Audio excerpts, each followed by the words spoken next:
Hi, friends. Welcome to another episode of Inspire Career Spotlight on Careers, the video podcast series where I bring you best-in-class information from all over the career management space to keep you up to date and help you manage your careers. And today, I want to talk about a topic that I don't hear anybody else talking about, but it has been coming up more and more in my conversations with clients. Sometimes they lead the conversation with this topic, and sometimes it just happens to come out based on whatever we're talking about. And that is the topic of job search shame. You know, job search shame is real. And when I'm talking about shame, I am talking not about disappointment, not about frustration, not about, well, I'm embarrassed that, I'm out of work. I'm talking about shame, deep shame. And if you know what I mean by shame, if you've ever felt shame, it is a very deep emotion where you feel as if you're fundamentally flawed, like you feel there's something really wrong with you. And that's how more and more people are feeling about job search these days. And that's really what I wanted to talk about because I'm hearing more and more about it.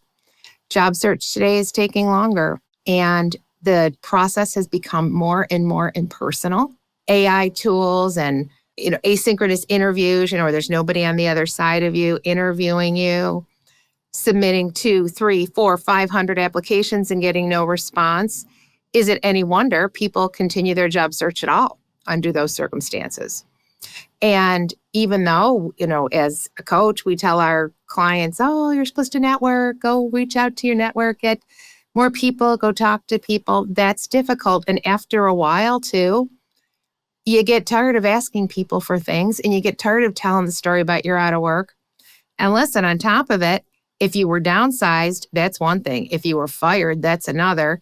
And even after a while, even the downsized story, I'm one of 100 that lost their jobs, that doesn't even become easy to talk about. But the problem with this, there's a lot of problems with this, two major ones though, I want to talk about. One is the personal cost and one is the professional cost. So I want to acknowledge that this absolutely exists. And people aren't talking about it because it's these very deep things that are happening to you that you feel like it couldn't possibly be. Nobody else is feeling this way because it's me. That old saying, it's not you, it's me. And people do turn it on themselves and say, well, it's me. And so you don't think it's anybody else. You don't think anybody else is going through it because you think it's you. And even though other people's searches are taking a little bit longer, you still think there's something wrong with you. Because you can see the value in other people, but after a while, you struggle to see it in you. So that's what we're going to talk about today. So I will also tell you that I'm seeing this across all levels of my clients. So what I mean by that is I am seeing it at the new college grad level. These young people have expensive degrees and they're coming out of college. They got 4.0 averages. They're presidents of their clubs. Their parents have spent a lifetime indulging them, telling them how fabulous they are, because they are. They're great kids, right? And they've had great experiences, and they've done well, and they're ready for their job search, and 100, 200, 300 applications later, they got nothing. They feel like, what am I doing wrong? There is something wrong with me, particularly if their friends are getting jobs. Again, this goes beyond, wait a minute, how come I didn't get that job? This is you turn the lens on yourself at a deep, deep level. I'm seeing this at professionals. I'm seeing it at the highest executive levels where people are the most qualified with 15, 20, 25 years of experience of complete promotional work, top of their games. And now they're in job search through no fault of their own. Here they are. And despite all the fabulous things they've done, maybe they're getting to the end of interviews and they're never chosen. They're always that bridesmaid as opposed to the bride, that old saying, right? They're always second and third choice, or they're not getting any response at all. And once it starts to get into month 4, 5, 6, 7, 8, 9, 10, this is where the shame kicks in. So the problem is, as you continue to feel bad about yourself, it takes that toll on you emotionally and physically. You start losing sleep. You're not eating well. And this all starts out like frustration too with the whole process. But this goes deeper. This then becomes a real problem about your self-esteem. And it's happening at all levels. And you say, well, wait a minute, though. Wait, Kathy. What are you talking about here? Because everybody has a level of frustration. They do. Probably they do, right? Very few people get hired right at, the first time they are applying for a job. So let's talk about what that shame actually looks like, okay? The shame comes from feeling like you have been searching so long and can't get an offer or can't get a good offer. And you're like, wait a minute. I should be employable. Am I not employable? That's how you talk to yourself at that point, okay? That's how you talk to yourself. You start avoiding networking situations. You stop calling people, asking for conversations, asking for that reference because you don't want people to know anymore that you're still searching. You don't want people to know. You start avoiding LinkedIn because I don't know about you, but when I'm having a bad day, I don't want to go anywhere near LinkedIn because LinkedIn makes me feel lousy about myself because everybody's winning on LinkedIn. And if they're not winning, then they're telling you the story, pretending they're failing, only to tell you how they won in the end. Come on. We know the game. So it's emotionally draining every time you open that laptop when you feel like you're not going to be successful even before you start. That's what shame feels like. And it feels like you're defeated before you start. And when you go to apply for jobs, you're not putting that great energy forward. You're not putting your best creativity behind that cover letter or putting that extra effort perhaps in that tweaking of that resume. You're not doing those extra little things. Maybe you're not even taking good care of yourself physically because now it's gotten to that point. I'm not talking about these first 2 months where everybody knows that you got to go through that. I'm talking about here now you're in month 6, 7, and 8. And again, now you're feeling that deeper level of there is something wrong with me. And it starts to manifest in the way that you start presenting. And then 2, you start feeling guilty because if you've got a family to provide for, maybe severance is starting to run out, COBRA benefits, whatever that is. Now you've got guilt because you're carrying other people's burdens. These are very real feelings for people. And if you don't have anyone to share them with because you're too embarrassed to talk about them, they just continue to compound and you start spinning your wheels in your job search because you become more and more unproductive. The worse you feel about yourself, the worse your job search momentum is. And it turns out to be there's no momentum at that point usually. And that's where I end up talking to people when they've stalled and they've said 400 or 500 applications, I can't get anything done, but I think there's something wrong. I think first they start out by saying, because nobody comes to me and says there's something wrong with me. They say, I think I'm doing something wrong. But sometimes, oftentimes, more times now than ever, the more I talk to them, the longer I talk to them, they start turning that lens on themselves. And it becomes less about I'm doing something wrong to there's something wrong about me. And again, this is the shame factor, and that's the shame trigger that I am starting to hear more and more about. So why is it dangerous? It's dangerous, as I said, because it affects your momentum, it affects your physical health, it affects how you show up, but it affects your confidence and energy. So now, even if you get a job interview, you're still carrying that with you. You may not think you are, but I promise you, it is coming with you like a backpack because you are so far into it now, and you may not even realize it. But think about this. When you're feeling great, don't things tend to go better for you? And when you're feeling lousy, they tend to, continue to go lousy. Imagine when you're knee deep and that you are up to your knees in shame. How can you go into an interview feeling energized and feeling on top of your game? It's very, very difficult if you can do it at all. It's almost like an entity. It's almost like a smell you carry. People feel that. Somebody once told me that. They feel like people can smell it on them. Somebody said that to me. Is that a heartbreak to hear that? It's one of the most horrible things I've ever heard. One of the saddest things I've ever heard. But I understand it because I was there once. I mean, I have looked for a job in my past and it took me 6 months to find a job. It was terrible.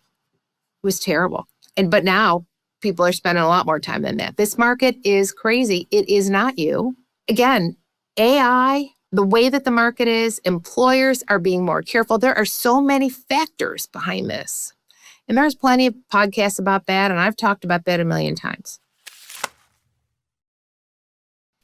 But what I want to really focus on today is how to get yourself out of this cycle. When you're feeling that bad about yourself, how to start turning that around and being able to go approach these jobs, even at month 9 and 10 of your job search.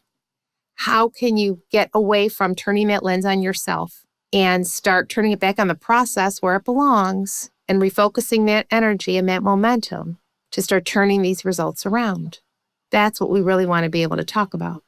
Because if you're going to LinkedIn, and I encourage you to talk about your search, why not? Everybody's got a search story, but nobody wants to hear you complain. Nobody wants to hear you whine. And nobody wants to be embarrassed watching your story. Let's be honest. And you know that. So you're going to shy away from that. But you can trust your family, probably, right? You can trust certain people around you to share this with. LinkedIn probably isn't the right place to share that story. There are elements of your job search that absolutely belong on LinkedIn. But if you're going to share those kind of stories on LinkedIn, you have to be aware that to be that vulnerable, you may bring a lot of negativity on yourself. Just have to be aware of that. But importantly, how can you address that? Right? So once you're so far into it, how can you pull yourself out of that to be able to turn the search momentum around? Sometimes you can do it yourself. Sometimes you can try to use the type of tools that you have as an adult. Probably you've gotten tools from past trainings and therapies you've been to. I mean, let's face it, we've all been to therapy. Everybody's had different things, right? But even just trainings you've gone through throughout your lifetime, you have fundamental tools that you know that you can turn back on to say, okay, how can I reset? How can I recharge? Maybe I need to take a break. I need to do certain things. And if you can get yourself into the right state of mind to allow those things to take hold and to work on you, you can figure that out yourself. Sometimes it means taking a break. And that's a hard message to hear too, because everybody wants to keep at it, keep at it, keep at it. And sometimes that's not the answer. But sometimes maybe you need a coach to help you. Sometimes you need more than that. Maybe you need a therapist to help you. Sometimes you might need a doctor to help you. It really depends at what level we're talking about here, because shame can easily move into depression. And I'm seeing more of that too. And when you're going into an interview, you can't be carrying that with you. People don't want to be hiring people who are depressed, who are upset. I've shared this story with many, many people, and I'm going to share it here again. I may have shared it on a previous podcast.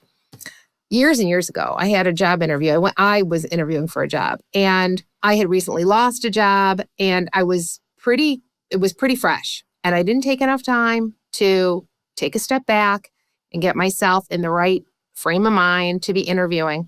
And I went into a job interview, and the recruiter, who was fabulous, really on top of her game, I was in the interview about 5 or 6 minutes, and she called me out on it. And she said, "Oh, you're still very raw about losing your job, aren't you?" And I started bawling. I started crying right in the interview. Needless to say, I did not get that job. Nobody wants to hire a hot mess. And I was a hot mess in that interview. I'll never forget it. But I'll also continue to be grateful for the fact that she actually said it. She actually told me, and then she gave me some coaching on it. And I just can remember just leaving there with the feeling of that, I better pull myself together here, because this is going to be a problem if I can't do that. So that's what this is all about, is to say, listen, so many people are going through this. You are not alone. And you may need help for it, and that's okay. And you may be able to do it yourself. And sometimes just being aware that this is happening and knowing you're not alone, and knowing that so many people are going through it and nobody wants to talk about it. So you think you're the only one, but it's not just you. But there are things that you really can do to help yourself, and things you are doing that are not helping yourself. So let's talk about that first, right? So you are avoiding LinkedIn. I said that, and I can understand that completely, because you don't want to go there when everybody's celebrating themselves. But isolating yourself is not good. And that's the first thing people do. They isolate themselves, and they pull back on their search, and they pull back on talking to people, and they go right to the strategies where they don't have to talk to people, and those are the least effective in job search. So you keep perpetuating the problem, applying online, and then it keeps going on and on and on. But you don't want to talk to people, because that requires you to tell your story again, and it requires you to remind yourself and to remind somebody else that you're still out of work. You start avoiding family functions. Right? No, I'm not up to it. I don't feel like going. When you should be going because you should be telling everybody there that you know that already knows and likes you and probably loves you that you need a job. You never know where it's going to come from, but our instincts are opposite of that. But what can you do then? Because these are our impulses to do that. But I'm going to suggest take baby steps and don't expect too much of yourself right away. First, acknowledge it. Acknowledge how you're feeling. And then take small steps to combat each thing that you're feeling. So for instance, if you recognize that you are isolating yourself, try to do one thing a day that pushes yourself to either be around other people, to do something with one other person. It doesn't mean you have to go into a huge group. And it doesn't mean you have to be intimate in a group, but do something that gets you connected to somebody else. That's it. One person, one a day. Slow but sure. Sometimes joining a group where there are other job seekers, you're all in the same boat. You will find that other people will talk about this. In those type of groups where everybody's in that same situation of we've all been searching a long time, these topics will come up. They won't come up in mixed company where I just lost my job yesterday and I've had 6 interviews last week. No, not that group. But the group of people that have been out of work a while, they're talking about it. But they don't talk about it out of that room. You can go into those rooms to talk about it. Sometimes there's help in numbers, right? Just like therapy, just like Weight Watchers. Why do you think that's always been successful for years too? It's that group support. Having a place to share your stories and your challenges about it. And job search is no different. So reconnecting to people slowly, little bit at a time. Reconnecting to your why you want that job again. Because you need that job, because you have a family to support, and whether your children are human or they're your fur animals or whatever you got going on, whatever your life is like is important to you. Tap back into that. These people aren't judging you. Your animals aren't judging you. Remember why you're doing it. You are valuable, and you do have people relying on you. And even if you're the only one and nobody is relying on you, you are worth it. Remind yourself of that. And so, one time a day, remind yourself of it. Maybe you should keep notes by your computer. I do all the time. I got them all over the place to remind myself. And I don't want to use the word affirmations. People don't like that, but okay. Well, I could use that word. But remind yourself why you're doing this, why you're looking for a job in the first place. It goes beyond you need it. Tell yourself, because I'm worthy and I have something to contribute and somebody needs me. I tell my clients all the time, there is somebody waiting for you to show up. And if you don't show up, you are denying the other person your gifts and your experience. So you need to be out there, but do it slowly. And when you start engaging back again slowly and you start getting your mind there slowly, you're able to peel back those layers of shame a bit. And then you're able to start feeling like yourself again. But again, you may get to the point where you need to engage someone else to help you.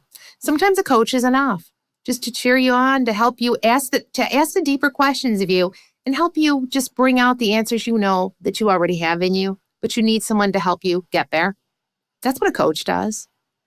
But maybe you need more help than that. Maybe you need a therapist or a doctor, and that's okay too. But ask for the help when you need it. But I want you to leave this message today, knowing that you're not alone if this is how you feel. Job search is not personal. It is truly a business transaction. And we think it's personal. And we take it personal. And that's why we feel so bad about ourselves when we don't get that job and we don't get selected and why it takes so long. But truly, a business is hiring you to solve a problem for them and they don't know you well enough. Even though you think they do, even though they put you through 6 interviews, they really don't know you. They really don't. So if they pick you, nice, but they really don't know you. They really don't.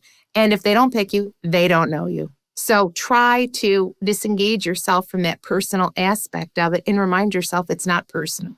There is nothing wrong with you. And you're probably doing nothing wrong in your search, but you could probably do things differently. Sure, talk to more people, but some days you're not up to it. And when you're feeling the shame about how long it's taking you, you're not up to it, don't do it that day.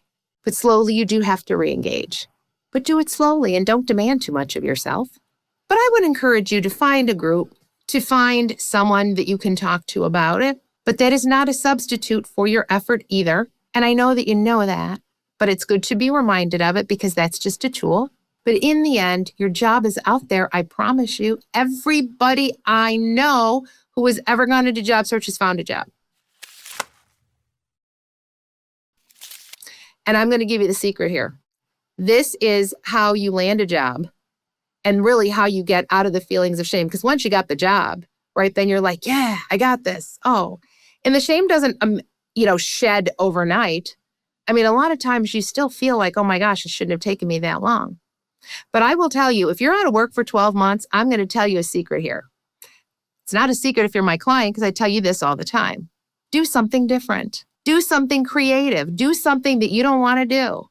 Do something that makes yourself uncomfortable. That's where the magic is. That's where you're going to find that opportunity. You're not going to find it in applying for the 301st job. You're not. And you're probably not going to find it in the 14th conversation of that day. You might, which is why you keep going back to the well, which is why you need to. But I'm going to say, forget that for now and do something completely different than you've ever done before and see what happens. And you know what else that does? That shows you what you're capable of. And in doing that, you will start to find yourself again. Because when you find yourself again, you realize how worthy you truly are. And that will help also combat the shame that you're feeling. Job search is just a moment in your life. It's not your whole life. It is a moment in your life. You will find your job. This will be over. But until then, any feeling that you feel is real, but it could be harming your goal if you carry that into interviews. So you do need to address it. You need to be aware of it. You need to handle it. You need to figure it out. And if you need help, get somebody to help you, because you don't have to do everything alone either.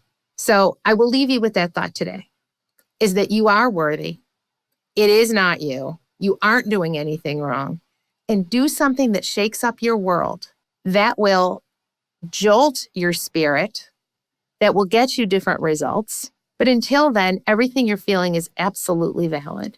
And you would be surprised how many other people feel what you feel and just aren't willing to talk about it because they are so embarrassed to talk about it. Maybe if you start that conversation, someone else will share about their thoughts too. Sometimes having a job search partner, like if you're reluctant to go into a huge group, if you get a partner with you and you hold each other accountable, that can help too. Because now you share your thoughts and your feelings and you're not alone. And you're sharing with each other and you're sharing referrals and you're sharing help and ideas. You're keeping each other accountable and you're not isolating yourself as much. That can help too. That might go into that idea of creativity, doing something you hadn't thought about doing before. And that's where you're really going to get great results. So think about that. But until then, if you're looking for other help with your job search, go back and search their other episodes. We have a lot of other different things here for you to tap into in terms of strategy for the job search. Go ahead and click the button and subscribe for the future episodes. And if you need help with your search, let me know. And until we meet again, live inspired.